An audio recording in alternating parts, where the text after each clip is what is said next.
ಅಪ್ಪು, ನಾವೀಗ ತೋಟಕ್ಕೆ ಹೋಗೋಣ. ನಾನು ಸ್ವಲ್ಪ ಹೊತ್ತು ನಿದ್ದೆ ಮಾಡಬೇಕು. ಇಷ್ಟೊತ್ತಿಗೆ ಮಲಗ್ತಿದ್ಯಾ? ಹೌದು, ಊಟ ಆದಮೇಲೆ ಸ್ವಲ್ಪ ಹೊತ್ತು ಮಲಗೋದು ಚೆನ್ನಾಗಿರುತ್ತೆ. ಹಾಯ್ ಗೆಳೆಯರೇ, ನಾವೆಲ್ಲ ಈಗ ತೋಟಕ್ಕೆ ಹೋಗ್ತಿದ್ದೀವಾ? ಹಾ, ಹೌದು. ಆದರೆ ಈಗೀಗ ಪಪ್ಪು ತುಂಬ ಸೋಮಾರಿ ಆಗ್ಬಿಟ್ಟಿದ್ದಾನೆ. ತಿಮ್ಮಂತರ ಸೋಂಬೇರಿನ. ತಿಮ್ಮ ಯಾರು?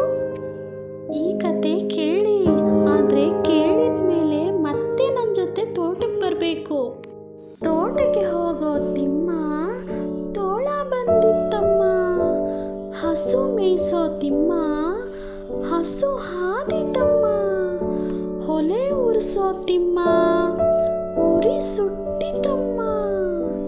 ಪಾಠ ಬರೆಯೋ ತಿಮ್ಮ ಬಳಪ ಇಲ್ಲ ಅಮ್ಮ. ಹೂ ಬಿಡಿಸೋ ತಿಮ್ಮ